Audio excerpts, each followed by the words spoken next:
Hi అండి, అందరికీ నమస్తే. నేను మీ పావని. నేనైతే ఈరోజు పప్పుచారు చేస్తున్నాను. అదే మన వీడియో.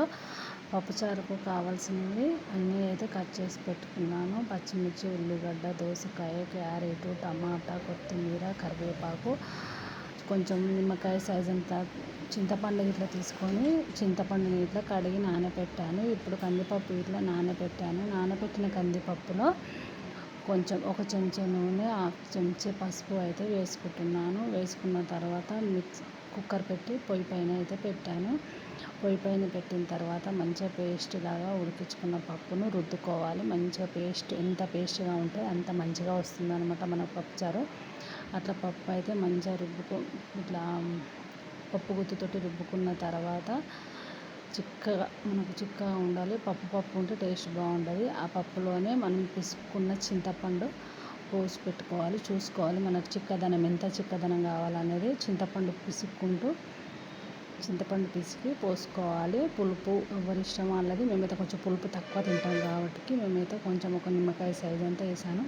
ఇప్పుడైతే ఆ పప్పు చారు అయితే ఆ పులుసు పప్పు కలిపి పెట్టుకుంది ఒక పక్కకు పెట్టుకొని మళ్ళీ అదే గిన్నె పొయ్యి పైన పెట్టుకొని నూనె వేసుకోవాలి. నూనె వేడెక్కిన తర్వాత కొద్దిసేపు నూనె వేడెక్కనివ్వాలండి. నూనె వేడెక్కితేనే మంచి చిటపటలాడుతుంది పోపు అనేసి అయితే. ఇప్పుడైతే నూనె వేడెక్కింది. కొంచెం ఆవాలు వేస్తున్నాను. ఆవాలు వేసుకొని అవి కొంచెం చిటపట అన్న తర్వాత జీలకర్ర వేసుకుంటున్నాను. ఓకేనా, కొంచెం మంచిగా చిటపటలాడుతాయండి. చూస్తూ ఉండండి. చిటపటలాడిన తర్వాత జీలకర్ర ఆవాలు మంచిగా వేగిన తర్వాత ఒక 3 అయితే ఒట్టిమిరపకాయలు వేసుకున్నాను. ఒట్టిమిరపకాయలు, ఎల్లిపాయలు వేసాను. ఒక గడ్డలో సగం ఎల్లిపాయలు వేసాను. పచ్చిమిర్చి వేసుకుంటున్నాను. అన్నీ వేసుకొని మంచిగా కలపాలండి. పచ్చిమిర్చి, ఎండుమిర్చి, వెల్లిపాయలు, జీలకర్ర ఆవాలు మంచిగా ఫ్రై అయ్యేలాగా కలపాలి. మిరపకాయలు కొంచెం ఫ్రై అవ్వాలి, గోల్డ్ కలర్ వచ్చేంత వరకు. మిరపకాయలు ఫ్రై అయిన తర్వాత మనం క్యారెట్ ముక్కలు, దోసకాయ ముక్కలు అన్నీ కట్ చేసుకున్నాం కదా.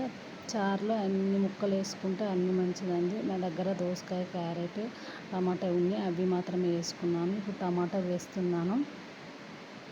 టమాటా వేసుకున్న తర్వాత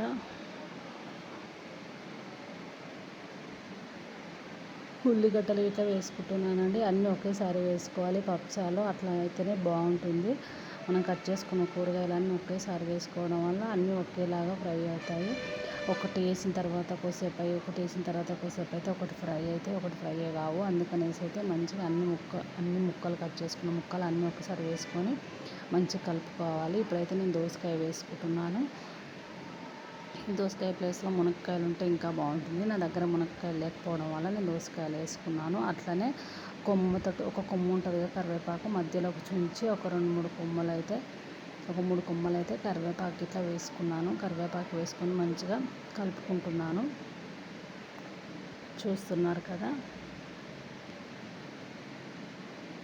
కొంచెం కొత్తిమీర ఇట్లా వేసాను. కొత్తిమీర, కరివేపాకు కొంచెం అలా చివర్లో ఇట్లా వేస్తాను. చారు మసులుతుంటాయి. ఇప్పుడైతే అది కొంచెం ఇది కొంచెం అయితే వేసాను.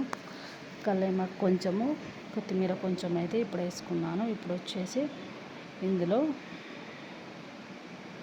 కొంచెం అల్లం ఎల్లిగడ్డ పేస్ట్ వేస్తున్నాను. అల్లం ఎల్లిగడ్డ పేస్ట్ వేసుకున్న తర్వాత ఇట్లా మంచిగా కలుపుకోవాలి. చూస్తున్నారు కదా. ఇప్పుడైతే కొంచెము పసుపు వేసుకోవాలి. పసుపు వేసుకున్న తర్వాత మళ్ళీ మంచిగా అంతా కలుపుకోవాలి. ఒకసారి మంచిగా ఫ్రై అయ్యేంత వరకు కొంచెం కలుపుకొని, కొంచెం దోసకాయలలో ఉప్పు వేస్తే కొంచెం తొందర ఉడుకుతుందని కొంచెం అయితే ఉప్పు వేసాను. దోసకాయలు కొంచెం తొందర ఉడుకుతాయి ఉప్పు వేయడం వల్ల.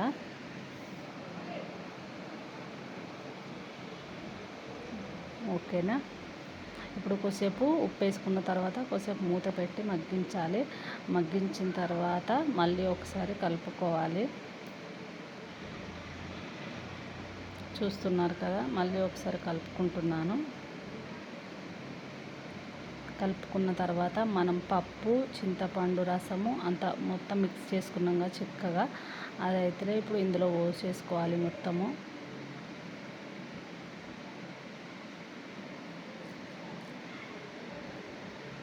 మంచిగా మనకు ఎంత కావాలో చారు అంత చిక్కదనం చేసుకొని మంచిగా అయితే ఇప్పుడు పోసేసుకోవాలి. పోసుకున్న తర్వాత మంచిగా మనకి ఎంత చెంచా ఉప్పు పడుతుందో చూసుకొని ఉప్పు అయితే వేసుకోవాలి.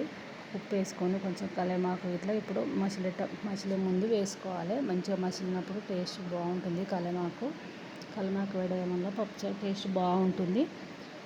కల్యామాకు వేసి మంచిగా కలపాలి. ఇప్పుడు మంచిగా మసలాలండి. ఇట్లా మంచిగా చూస్తున్నారు కదా, మంచిగా మసులుతుంది చారు. ఇట్లా మసిలే వరకు మంచిగా ముక్కలు అన్నీ ఉడికే వరకు పెట్టుకోవాలి. మంచిగా మసిలిన తర్వాత లాస్ట్లో కొంచెం కొత్తిమీర వేసి స్టవ్ ఆఫ్ చేసుకోవడమే అండి. ఎమ్మి పప్పుచారు రెడీ అయిపోయింది. ఓకేనా, టేస్ట్ ఇట్లా బాగుంటుందండి. నచ్చితే మీరు ఇట్లా ట్రై చేయండి, సబ్స్క్రైబ్ చేయండి. ఓకేనా, బాయ్ ఫ్రెండ్స్.